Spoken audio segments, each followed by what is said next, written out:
Hello folks and welcome back to Rome Total War. I am Step and this is going to be part 2 of my Imperial campaign where I'm playing as the Julii.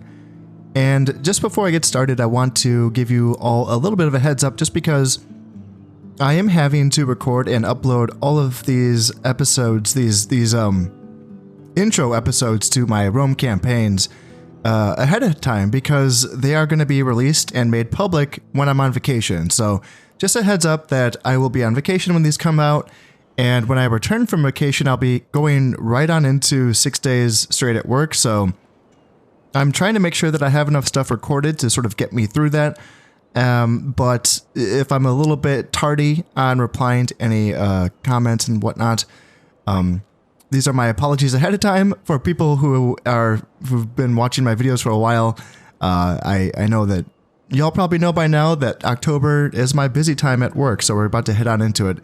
And yeah, y'all know that I will be trying my best, but I know for newer viewers of this channel, I should just let you know what's about to happen here. So I'm going to do my best to keep the videos coming as regular as I can, and I will also try my best to respond to any sort of comments as quickly as I can, but I like to give thoughtful answers to anything that some of y'all have to say. You know, I can't write that much about everything all the time, but I do try to respond in a thoughtful manner. And sometimes that requires being in the right mindset. Sometimes I can't just fire something off, while I'm just on my phone. Sometimes I need to kind of sleep on it and then wait till the next day and, kind of think about what I want to say and then write it out, then respond to your comment. So that's my heads up. Now, with all that out of the way, let's continue, shall we? So we had a fairly, good beginning. I think we just played the one turn, right? So there's not much to say here. We took Segesta. And then at the beginning of this turn, the Gauls, their diplomat did reach out, and they got a trade agreement with us. Where is he? Wouldn't there be a Gaul, a Gallic diplomat, right here, since he just talked to us? I don't see a Gallic diplomat. Huh. It wasn't my guy that talked to them. Well, I don't know, but I know we got trade rights. We can see if we go in here, and then if we scroll down to the Gallic symbol, it will tell us neutral and trade rights. So we got the trade rights. We got map information as well, I believe. Yes. So this is their capital. This is going to be a large town. And then they also have, this is going to be my next Senate mission, actually, Narbo Martius. This is a small town, and then small town as well. Then they have, is this a small town or is this is a large town, actually. Okay. And then these two are also large towns up here, Mediolanium and Patavium. So it's going to be my goal in this episode. I would say I can probably take both of these provinces in this episode. Even as slow as I like to play, I probably can still make this happen. I want to just kind of talk about something though first, which is that the diplomacy in this game, it did add some things that we didn't have access to in Medieval and Shogun. We have more options. We know, because of the Rome Remastered version that came out, we know that there are, for instance, certain variables like the strength of a faction matters, because in the Rome Remastered version there's a strength meter for each faction. We know that there's a reliability meter as well. And then there's also a relationship meter, essentially, for each of the two factions that are engaging in diplomacy.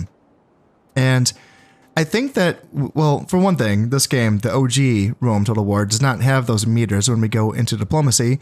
We just have to kind of understand that they exist, they're present, and we have to kind of just use our common sense to guess and kind of sort things out in our heads, what would mean what.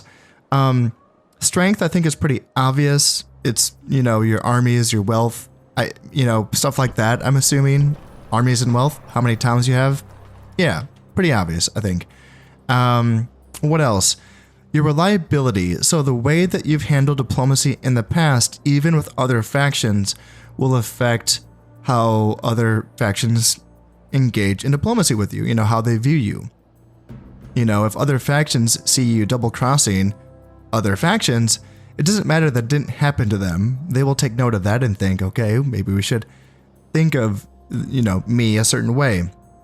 And then there's the relationship between, two factions themselves.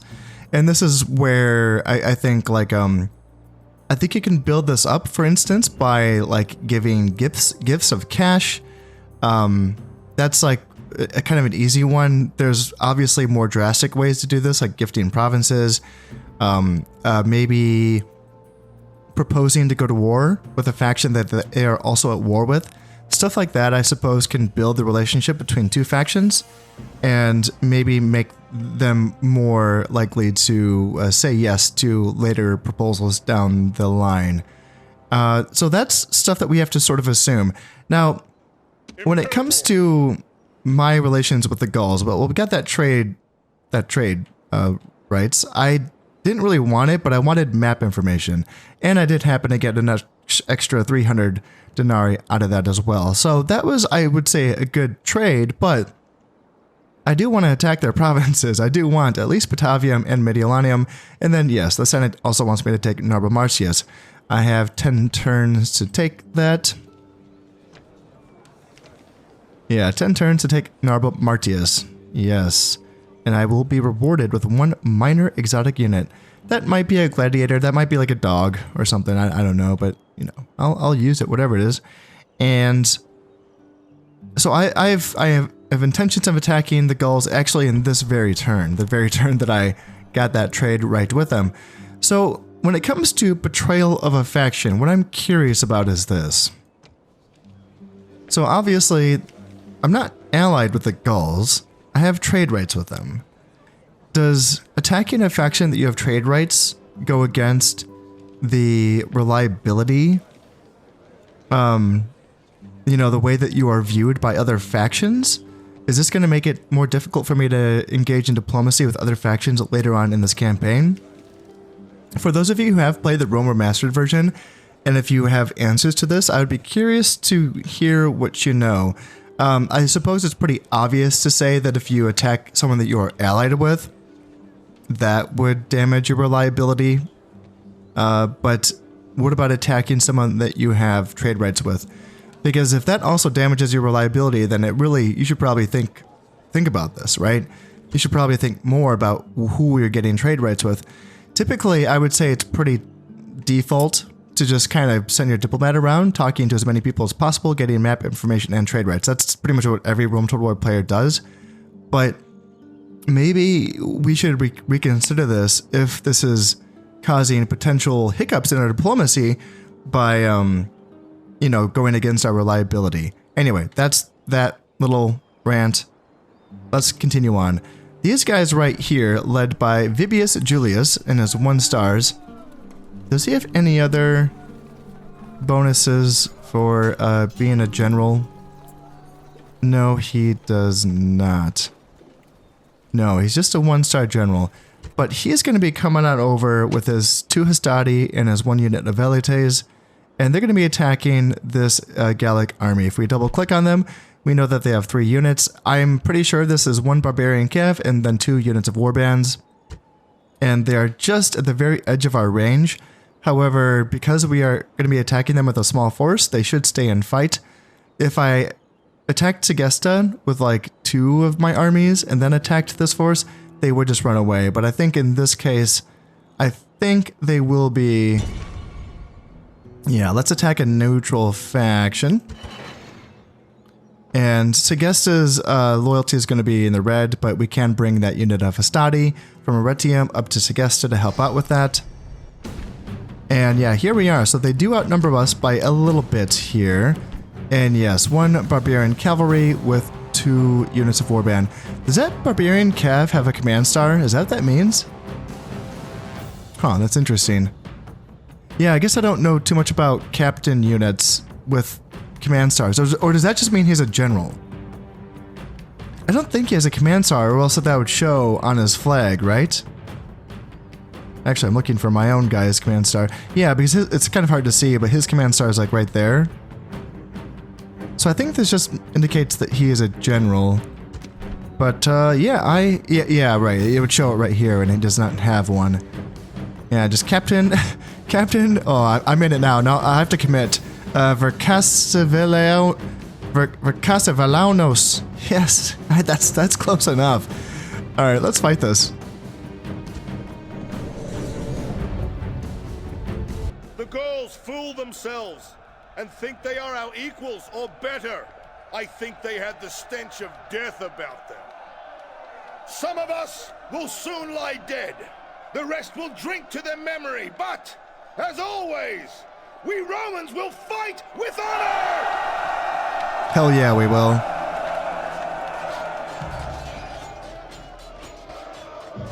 So, looks like it's going to be fine weather, so let's go ahead and start our deployment. And, yeah, we're going to be fighting in the snow, so the Gallic units are going to be receiving a +3 bonus to their attack, which is going to help them out. So let's go ahead, group these guys together, and then I think I want you like that. Yeah, that's fine. And let's see if I can move my camera up, and then these guys on guard mode and fire at will. And then I can take you off skirmish just because you are already behind.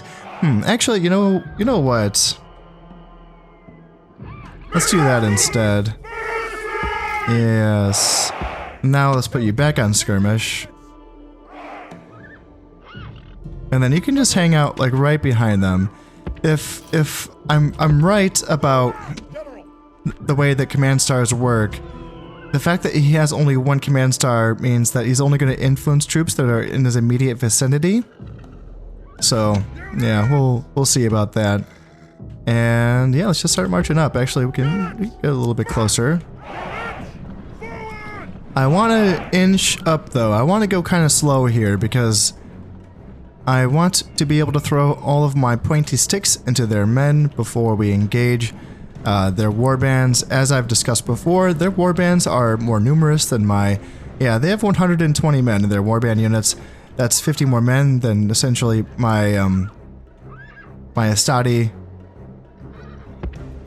And yeah, the Barbarian Cav is 55 men, so, you know, they also outnumber my Roman General. So my Roman General, sure, he has good, you know, he's a good unit, and he's a good unit of heavy Cav, but, yeah, I don't know if he can 1v1 that Barbarian Cav, and I don't know if my Hastati can 1v1 those warbands, so we have to kind of be sort of careful about this. What I'm kind of thinking here is maybe moving... Actually, no, you guys go here, and then bring Hastati out here. And let's start thinking about splitting them up a little bit, because I know a lot of times when we think about flanking, we think about going wide, right? But another way to flank is by causing them to show you their flank within the lines. And, for instance, like, you know, putting light infantry out in the open unsupported kind of might bait their cavalry in to basically getting charged by my general and supported by Astati, and if we can sort of bait them into this attack, that could work for us. If we can bait their infantry into charging here or here, we can get crossfire and flanking attacks with my general, so I'm gonna see if I can get this to work here. Or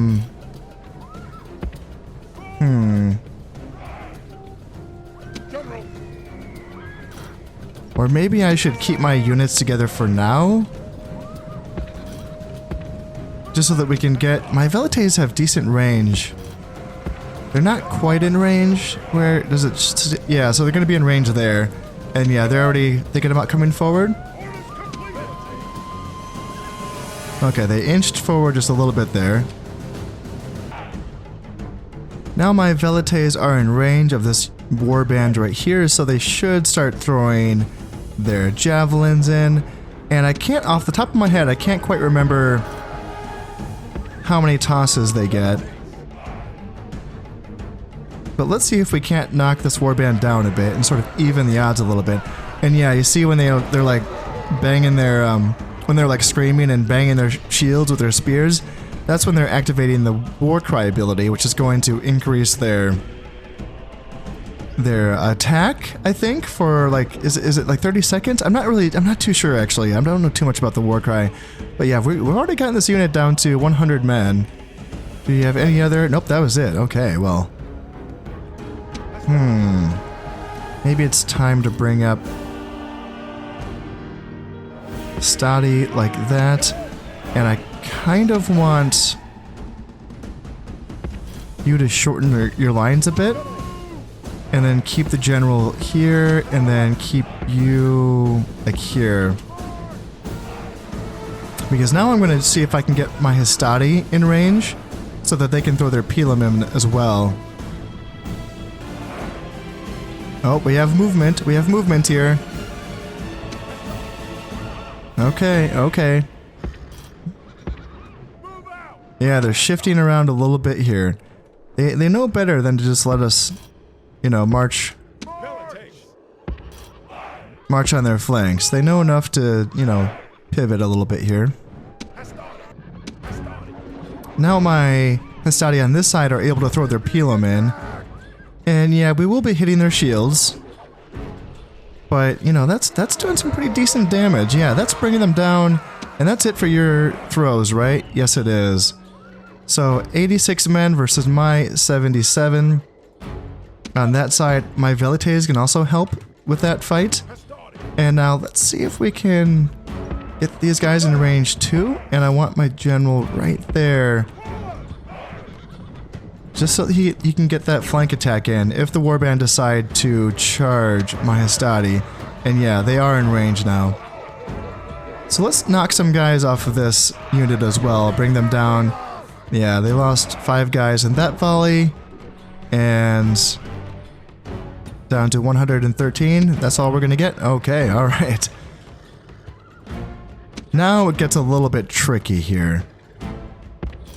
So I want to keep angling towards the side here. And I want my velites in close support because they can get a rear charge on this side. And then I think this combat is going to require a flanking attack from my general just because this is a stronger unit. There's more men in it. And this unit probably doesn't require as much assistance, so that's why the velites can be the flanker in this engagement. So far, they are letting us close in very, very close. Yeah, they don't seem to be wanting to charge in and essentially giving up the flank that I want them to give up. But let's just keep... I'm fine with teasing in like this. Because this kind of blocks off their barbarian cav from assisting as easily. Are they gonna let us just walk right into our lines? Yeah, that'd be kind of weird.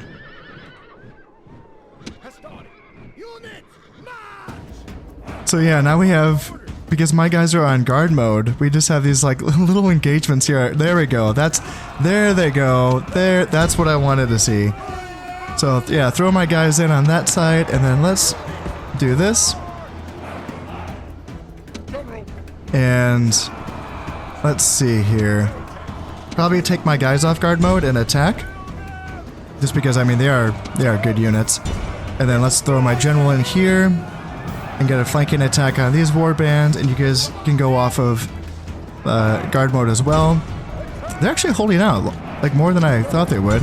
So let's go in here. Let's send my infantry out, like, to screen out their cav, which is being really unresponsive right now. And then, yeah, you charge in like that. That looks good. And then, like, send my cav back to get a charge here. I like that the light infantry in this game is very fast, so they're really good at being route chasers. And let's send hastati back here, and let's continue the battle to get more kills. And yeah, typically the light infantry is very good at being route chasers. Here we might get a couple more kills on the barbarian cav, but this is a faster unit. Actually, can you like swoop in there and get? Yeah, we got like a couple more guys. It looks like. There we go. And then yeah, so the rest of that light cav is going to run away. The other 10 men, but we can run down the rest of these warband. And I felt like that went okay. Yeah, I'm not too mad at that. I think this army should be eliminated. I think that it's 85% of the army before it's done. Now, if you think I can do the math on that, you must be new to the channel. That number means like nothing to me. But maybe 85% means something to you. Yeah, there we go. And we'll just chase them off. But yeah, that went well, I think. That went okay. And I think it's worth being cautious with the barbarian units in the snow. I mean, that demands victory from her generals. +3 attack in the snow is it's no joke, you know? And if we had to fight them in the woods, I think that would have been an additional +3 attack. So yeah, that got 64 kills on us. We killed 287. And let's see, we did heal up 10 of our casualties, so that's pretty good. 1 on our Astati, 4 Velites, and then 4 on that unit, or 5 on that unit of Astati as well. Yeah, not bad. So now that little army has been dealt with, and now this army. Out of move, sir. Yeah, you've done well. Enemy army routes. So yes, that army is done, and they are gone. Don't have to worry about them. Trait increases, so now Vibius Julius is a good commander, so that's +2 command. So now, in theory, that means that his, whatever buffs he gives, whether I think it's morale in this game, now, my understanding is that he's going to be giving that +1 morale, let's say, or that morale buff to every soldier on the battlefield, no matter where they are in relation to his unit. But for units that are close by to him, he will be receiving like +2 of whatever that number is, that buff, because of that 2 command stars. That's my understanding, but I would like to actually test this. I want to go into a custom battle and sort of mess around and see. Let's bring the Astati up to Segesta. And yeah, you can hang out there. Let's train a unit of peasants. I was supposed to do this last turn instead of the Astati, but I got too excited, and yeah, here we are. So that unit of peasants is going to be replacing the Astati here in Segesta. I just don't want to have to train peasants in Segesta. That would take away those precious 909 men. Yeah, we want those guys. And let's spend 1 turn building a wooden palisade. It's the tier 1 defense for the fortification. And it just makes it so that enemy armies can't just walk right in, right? If there's at least a tier 1 defense for a fortification, then anyone basically needs to at least spend 1 turn building siege equipment before they can attack the settlement. Unless they have siege equipment themselves in the army, like trebuchets, or is it called trebuchets? No, they're called the onagers, right? Right? Yeah, I think they're onagers in this game. But if they don't have onagers, then they can't just get in on turn 1. They have to actually spend a turn building stuff first. So I didn't even do that, did I? Yeah, there we go.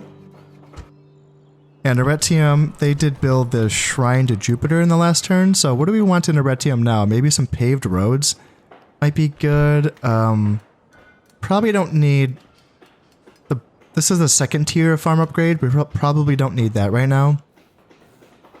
And Temple of Jupiter, how about paved roads? What is that going to give us? An extra 100 denarii? Yeah. Yeah, that seems good. Let's get that. 2 more turns before the stables are finished here in Ariminum. And now let's go up here. So there's just going to be the one guy. This is the faction heir for the Gauls. 4 stars. Yeah, not freaking bad. 36 years old. Instead of sending my spy that way, just because I think I can take him, you know, over here we have Lugatorix, 2-star general, 2 warbands, and 1 barbarian cav. A bit of a harder fight, and then him, so 1 warband, 1 barbarian cav, and 2 mystery units. So let's send my spy over to Patavium. We have a 100% chance of getting inside the settlement. Yes, and there's going to be a 40% chance that you can open the gate once we siege this town. And do we have better vision on this? Yeah, 2 warbands, 1 skirmisher warband, and then 1 barbarian cav. So, what I want to do... Orders. I think you are going to attack Mediolanium, but then you and... Orders. Imperator. Imperator. No, you are going to attack Patavium. So how far can you reach? You can reach here. Sir. So let's put you, I think, in these trees. Forward. Because I want these guys to intercept him. And because they're in those trees right there, and he kneels down, that means that he's in ambush stance, and also because he says ambush in place. And then Lucius Julius, my faction heir, correct? Yes. You can come up here and put... Prepare for battle. Mediolanium to siege. Settlement, sir. And we can start building stuff. This is going to take 2 turns to build. Ugh. 3 turns to build. Ugh. Let's start just building the 1 ram and maintain that siege. And I think the amount of build points that you have is related to how many units are in the army. It might even be related to the amount of infantry in the army, although I might be wrong about that. I might be misremembering what that means. But up here, so like this is going to be the big fight. Hopefully we intercept this guy. Having 2 generals, including my faction leader. And then, what do we have? 2 Astati, 1 Triarii, 1 Archer, and 2 Town Watch. That should be good, I think. The Triarii is a really good unit for this stage of the campaign. It's a unit that we can't train right now. And it is essentially, it's the 4th tier unit that I could train. Yeah, so if we go into... Not that. If we look into our settlement, our building browser, and large city is what we would need to have. A large city and then the army barracks would allow us to train the Triarii. And it's the best spear unit that is available to the Roman factions. However, this unit is only available in the pre-Marian armies. Now, what that is, I don't know exactly. Don't ask. I don't know. I don't know anything. I don't know what the pre-Marian. I don't know this history yet. So, yeah, I don't really know what this means. But I know that the army changes. That's all I got. The army changes at some point. I know in the video game. I know when it changes. It changes when you build a large city in Italy. And that also counts for, like, Sicily, I believe. I don't know if these provinces count, Mediolanium and Patavium. They might. They also might count as Italy. But if you build a large city in, yeah, like an Italian area, specifically once you build the proconsul's palace, then that's how you trigger the Marian reforms, and that's how you start getting into your post-Marian unit roster. And that's when things really open up for the Romans, like things really get crazy. And, but one of the downsides, one of the only few downsides is that the spear unit that's available for the Romans, once you get to the post-Marian reforms, is not as good as the Triarii. So you might think, well, that's fine, just like, you know, get a bunch of Triarii before the Marian reforms. Well, that's kind of tricky. Because, as I just said, the Triarii are available at the 4th tier. You need a proconsul's palace to be able to get the army barracks so that you can train Triarii. That building is required for that unit. So you basically need to like somehow get a proconsul's palace built outside of Italy before you get one built inside of Italy, so that you can sort of find a way to manufacture a bunch of Triarii before the Marian reforms. Honestly, kind of feels like a kind of dumb, you know, like I don't think that unit, it's a good unit, but don't get me wrong, it's a good spear unit, but it's kind of just silly that the devs set it up that way. One of the only ways to get Triarii is by starting with that unit, like the Julii do in this campaign, and also to be gifted with that unit, as the Senate might do by the end of this mission. They might give us a Triarii. That'd be kind of cool. Because, yes, as I keep saying, they are a very good spear unit. And so by definition, that means they're really good at killing the enemy general units. You know, we might think of Astati as like decent, solid-ish infantry for this stage of the campaign, but the generals units are still pretty badass. Like barbarian generals units, Roman generals units, it doesn't really matter. Like they can kind of hurt a unit of Astati. They really can. The spears help. The spears help out a lot with that. They can really hold their ground.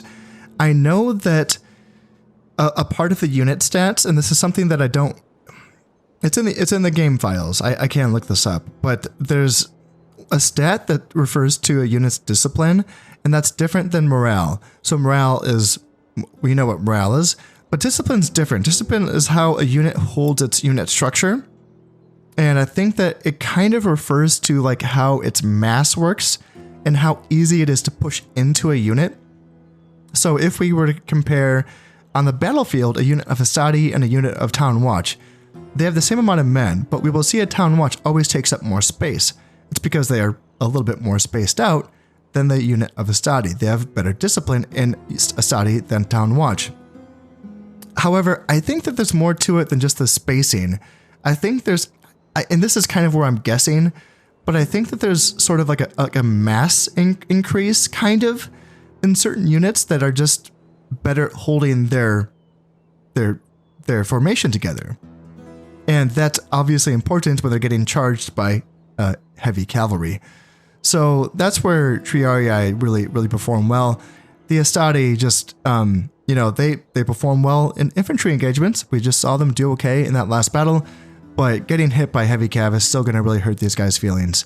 They're going to suffer. So hopefully, we'll see how this battle goes. The Triarii is going to help out. The archer, the archer is going to help out as well. And then we have 2 Town Watch just to kind of throw in there, and they can watch how the pros do it. Yeah, hopefully they learn a thing or two. And our diplomat. So we have 3 directions that we can send him to. His goal now is to look for map information and pick up trade rights. Now, as I mentioned earlier in this episode, I don't know what implication having trade rights has on, in the future at some point betraying that. But trade rights essentially is my understanding is it's going to double. Does it double trade income? And then it has also a percentage increase on a land trade as well. Can't remember what that is, but it's helpful. Trade rights really does make you more money. A part of me thinks that sending a diplomat down to talk to the Greeks is a good idea, because we will be building a port in Ariminum as soon as that stable's finished, and we will be building a port in Patavium as well. So we will be getting trade through the Adriatic, and there will be Greek ports available, I think, for trade. But then again, we might just go ahead and trade with the Brutii rather than the Greeks. So maybe getting trade rights with the Greeks isn't super important. Heading west and talking to the Spanish might be a good idea, just because they will, be here when we are here. So having some relations with them might be a good idea. That might be the direction that I head in. Also, talking to the Germans, I would say, is like my other option. And I think maybe that's what I'll do. Maybe I'll head up north and I will find the Germans. I think that maybe I can find the Germans and then the Britons, and then head down to talk to the Spanish. And that's going to be my idea there. All right, so let's train up another unit of Town Watch here in Ariminum. We got that stable. It's still being built. We have paved roads and peasants. We have a palisade, and we will not train anything here. Boats are hanging out. You've already done your thing. You've done your thing. You've done your thing. And I almost forgot to move you out. You can move out. You might be able to participate in the oncoming siege, and that might be all you do. And then I have to keep in mind as well that once these 2 settlements are taken, I will need to, as quickly as possible, put some troops on some boats and then send them over to Narbo Martius to take that province. Now I am ready to end this turn, so let's go ahead and let's see if we can catch that Gallic army in an ambush. Let's see, a suitable husband. 27 feels a little bit old. Luca Balbinus. Huh. Yeah, it's tricky. I do want another general soon, so I can send him to Narbo Martius. A command star is not bad. It's not a bad beginning. I've seen worse. But 27, I would prefer someone who's like 16-ish. Just so that I can have them in my family for a lot longer. you know, and have more time to pick up traits. Yeah, that's kind of, it's borderline, isn't it? It's kind of borderline, but I think that I do. And I also don't know how old Fadia is as well. So let's decline this. Yeah, let's decline it. We did not. Oh, that's interesting. Ooh, that Gallic army did not come to the assistance of Mediolanum. Instead, they held up in Patavium. Okay. But where did the other general go? Huh. That's interesting. Huh. Okay, that's not usually what happens. So the other general must be over here somewhere. Sir! Gosh. I was kind of hoping to fight these armies separately.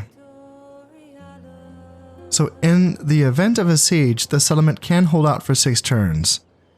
And that would force these guys to come out and fight me. Although I do have archers, so I can rain down fire on them. Yeah, gosh, it's got me thinking. They have 1 unit of skirmisher warband.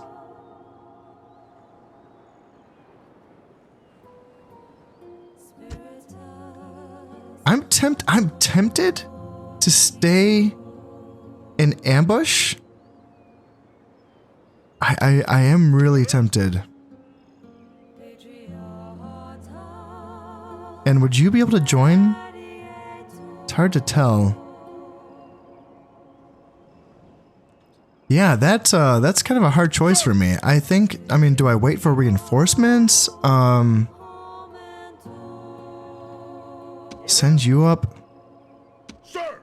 That's gonna be a tough fight. Oy, oy, oy.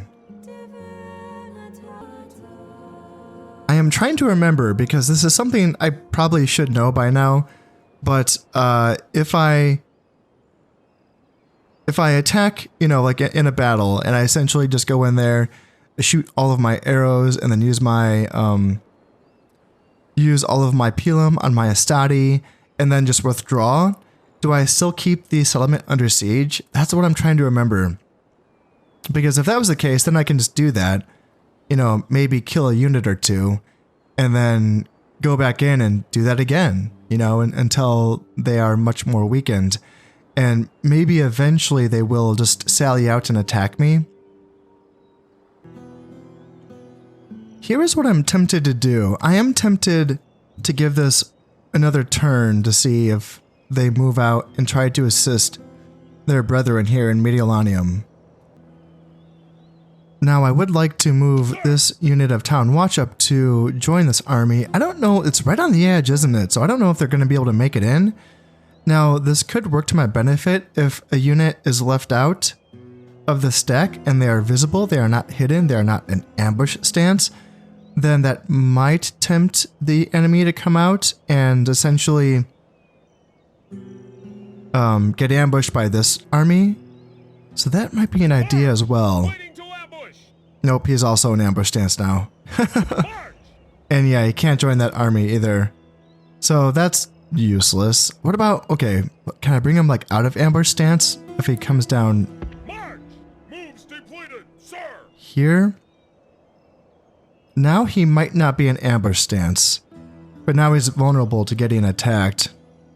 But hopefully if they move out, that means he's going to intercept them. And let's go ahead and move you on up to there. And so we have the Astati and the Peasant and Segesta. I think we probably don't need you to assist in Mediolanum, but I kind of want these forces actually just closer to Patavium, really, in case we need them over there. And I think the fastest way is going to be through Mediolanum. So yeah, you guys can go ahead and assist. Now, I don't think there's any point in building a ram because it's going to take 2 turns. And this ram is going to be finished at the end of this turn. Engage the enemy.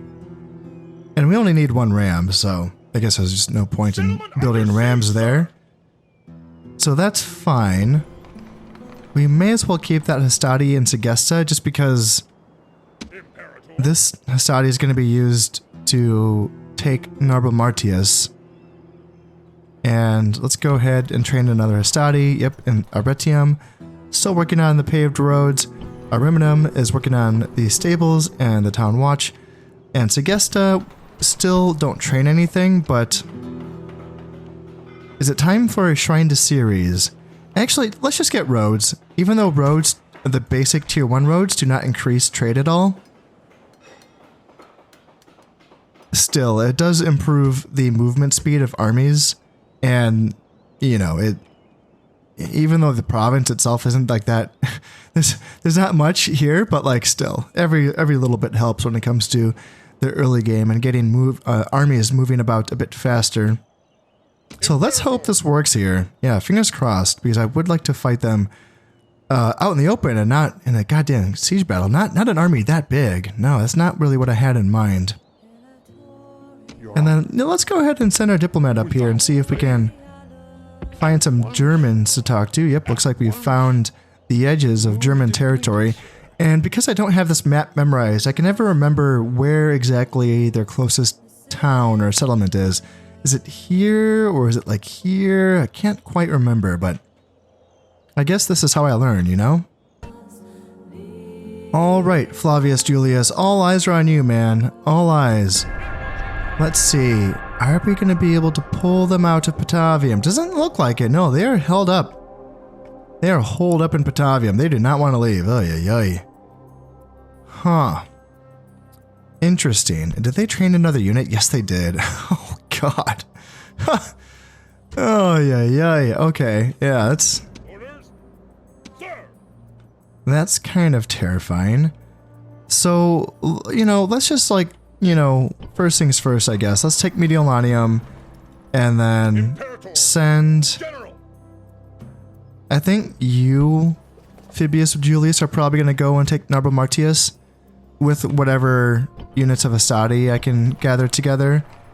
And then you, Lucius Julius, are probably going to go help out your father in taking Patavium, along with whatever units of Town Watch I can gather together. So, do I even, like, do I even start the siege? I think so, because that's going to stop them from training units. So let's just, yeah, get some rams queued up. Maintain the siege. And then you can go here. And then you're not going to be quite in range, are you? Well, we'll get you as close as possible. And get you as close as possible. And they, you know, so it's going to take, what, 6 turns for this to fall? Yeah, I don't really want to attack this, but do I want to wait 6 freaking turns? Ooh, yoy, I don't know about that. I might go in for, like I mentioned before, like a kind of a partial attack and just kind of use all of my arrows and all of my pilum and then just withdraw. That might be what I do. This is, you know, this is a good time for me to learn these things, right? I mean, yes, I could have learned all of these things during my practice rounds, but yeah, it took a little break. I kind of forgot some of the details, okay? Give me some slack. Yes. Yes, emissary, diplomat. Which direction should you go in? I think maybe this way? Head for the trees? Head for the trees. Let's see if there's any Germans there. And yeah, just a couple of Scipii and Brutii diplomats hanging about. Alright, so we're still working on paved roads there. Let's just keep collecting Hastati up there. Keep doing that with the Hastati, and now we can finally get that port going because the stables are finished. So I think, yeah, do we want to get some equites? I think so. They cost 420 to recruit, 110 upkeep in comparison, 100 upkeep for the town watch. So like, yeah, that's pretty nice to have. Stats are okay, you know, 6 attack, 12 defense, 5 charge. So it's going to be 11 attack on the charge. And yeah, 12 defense. So my understanding is that comparing the Equites to the Barbarian Cavalry, which is the light cav for the Barbarian factions, is that the Barbarian cav have better attack and better charge, but then less defense. And the Equites have a bit more defense. So they're pretty comparable units overall. But then I'm pretty sure that Barbarian cav do have the bonus in woods and snow. At least snow. I don't know about woods just because they're cavalry. Cavalry is typically has a debuff in Total War games in the woods. So I don't know if they get that bonus in the woods. But let's get some Equites going. Yes, and we can also, I think that's time to get that port going as well. How much is that going to make me? It's going to make me, what, 30 denarii? It's not much. It's not much, but I think I still want it. Is there no trade? No, there is, there's pottery. Pottery here, yeah. So we can get that port going. Also, I just want to have a naval presence here in the Adriatic. Just for, just to make me feel better, you know? And is it time for a temple here in Segesta, or is it time for land clearance, which is the tier 1 farm upgrade? Whichever one increases population faster. So land clearance, what's going to be? Population growth is going to be increased by 0.5%. And then what about the Shrine to Ceres? Also 0.5%? So that's the same. But the Shrine to Ceres also is going to increase public order by 5%. But then land clearance is going to give money. It's going to give how much money? Like 60-ish? Yeah, let's do land clearance. I don't need the extra population or the public order right now, just because I have a decent garrison in Segesta.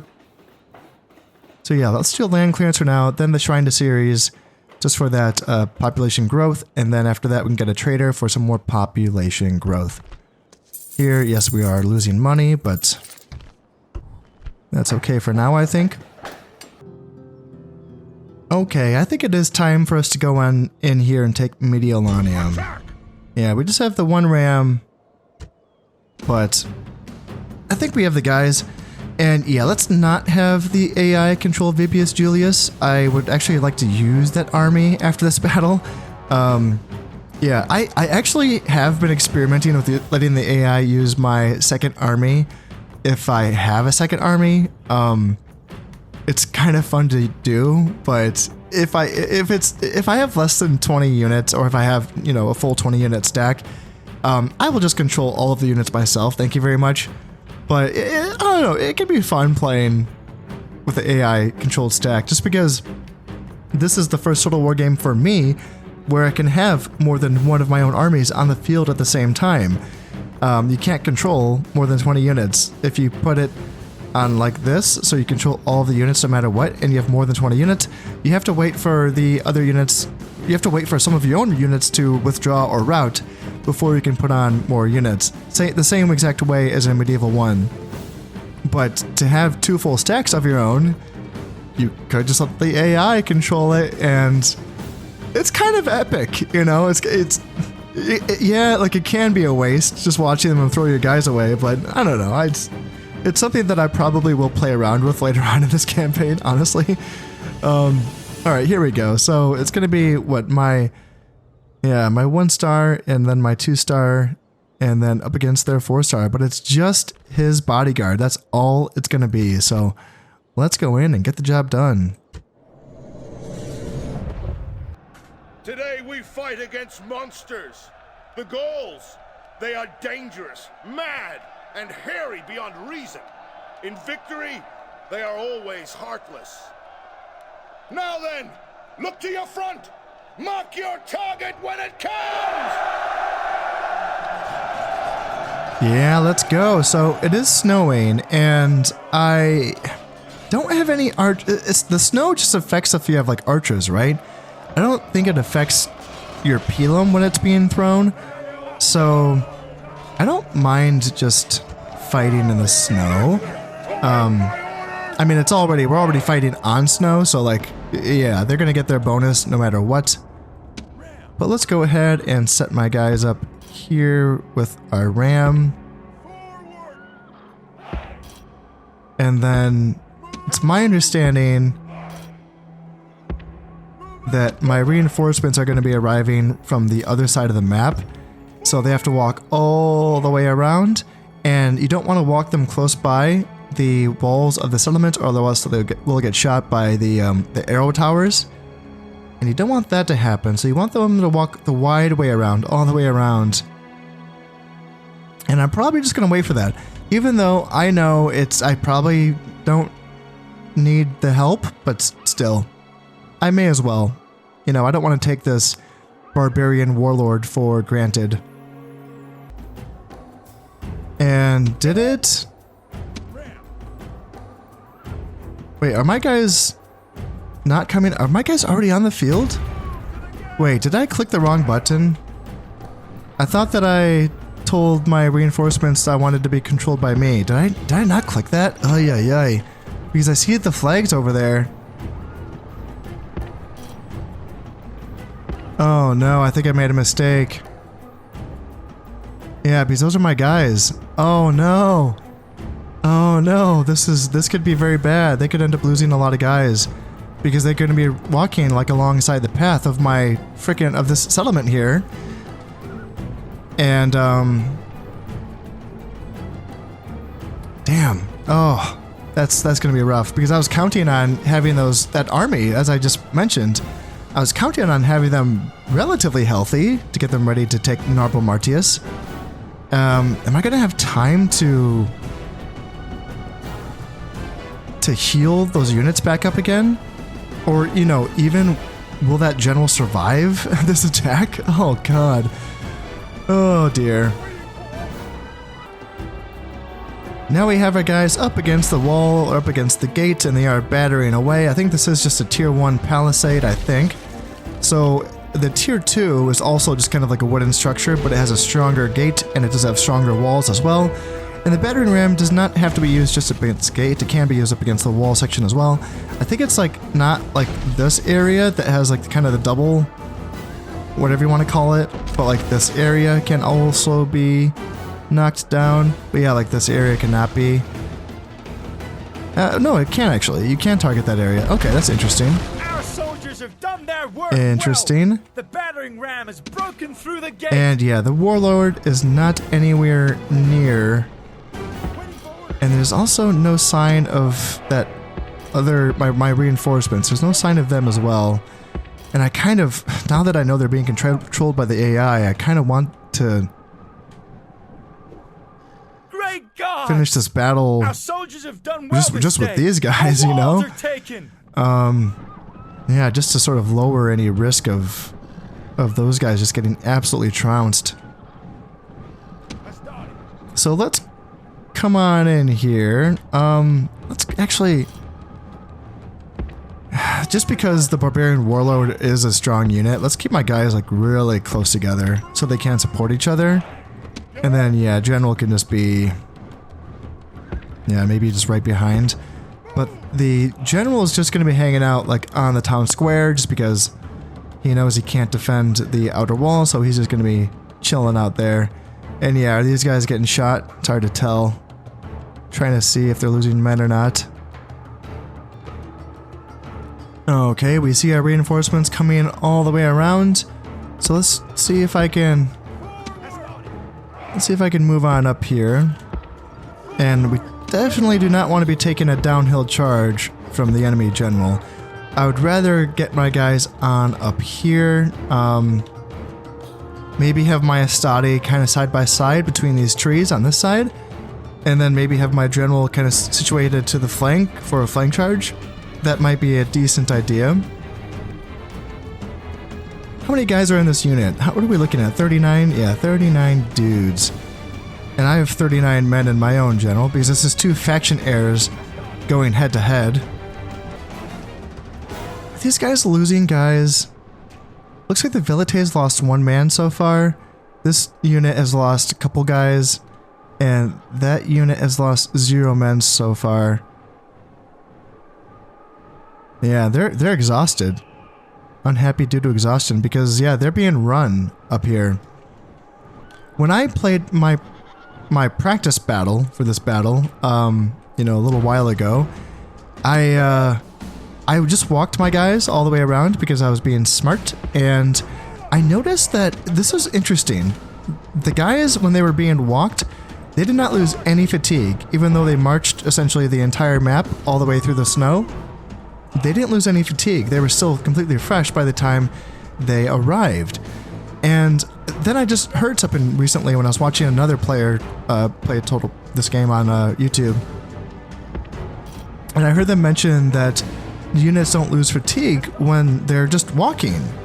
And that's new. I'm almost positive. I mean, new for me, because I'm almost positive that in Shogun and Medieval, units do lose fatigue, even if they're walking.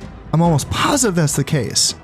You can't just walk your armies the entire course of the map and then have them be fresh. But in that practice battle that I was playing, they were fresh. They walked the entire map, so that was pretty wild. I did not expect that. And yeah, because they're running, they've caught up to me. I don't want to run my guys. So yeah, this is gonna be. I want to leave this open to a flank attack from my general. And maybe keep these guys a little bit deeper set so that they can withstand a charge better. And yeah, let's just keep on trying. So we have to get pretty gosh darn close before we're in Pelham range. Are we in range? Okay, it looks like we are in range on that guy, and we are in range on this. So he should charge out as soon as he takes a Pelham to the face. And let's get my general over here. And yep, he took a goo. That was a good toss. Good. Oh yeah. Oh yes, that's very, very good. Yeah, he lost quite. Well, it looks like he kind of stopped taking cat. Okay, there he goes. All right, let's go here. Let's go here. And let's try to break this dude, kill his army. Let's keep you. Let's take you off guard mode. You guys can help kill. And did they retreat back? Oh, yes, they did. 18 dudes left. Let's get my general back. I don't really want him to be at the front of this. And you guys can charge on in. And there we go. So general, he hasn't lost any dudes. Okay. So let's send you back in for a charge. Yeah, there's 10 guys left. Can we get him? Can we get him? There we go. All right. End the battle. The enemy's hearts are yes. All right. from her generals. And did we heal any casualties? So we did heal 4 casualties on one of our Astati, and then we how many did we lose overall? We lost 30 men. And then my allies lost 29 men just to like the archers, the archer towers. Ugh, that's rough. But they did heal 4 back, but that's still that sucks. That sucks. I must have made a mistake there. Only the dead have seen the end of war. Plato. Alright, we got Mediolanium, so that part's good. Let's occupy the settlement. We will gain 237 denarii. So let's do that, and then it's probably time. Do we even have time to like retrain these units? I don't know. I think I just have to like send them on a boat and send them to Narbomatius. It looks like there's less people here. There's only 2 people in garrison right now. Of course, we don't know what's around in the vicinity, but yeah, I'm thinking about sending these 2 Astati along with his full army, and then yeah, these 2 Astati plus this Astati that's going to be trained in this turn. That might be enough. How much time do I have left before so 8 turns. So this is going to be the end of this turn. Then I will have 7 turns left. Essentially, you can get close. We can meet the boats there. So like 1 or 2 turns, 3, 4, maybe 5 to march on Narbo Martius, then 6 to attack, something like that. Yeah. It's gonna be a little bit close, but I think we're gonna be able to manage it. And I think that Flavius Julius is gonna just have to figure out Batavium on his own. He will continue to receive these town watch reinforcements, but either we just wait out the siege, or we, wait for them to attack us. Yeah. We can have another unit of Equites. I wonder how fast that unit can get up there, because it is a, cavalry unit. It can move a bit faster. Yeah, it's gonna be a little bit tricky, but I think that we can manage to take Batavium. And then, yeah, I think we can also manage to take Narbo Martius before our timer runs out for the Senate mission. But you know what? That is all. Gonna have to wait until next time. As always, I hope you have enjoyed this one, and thank you very much for watching. This has been Concept playing Rome Total War. Thank you very much, and goodbye.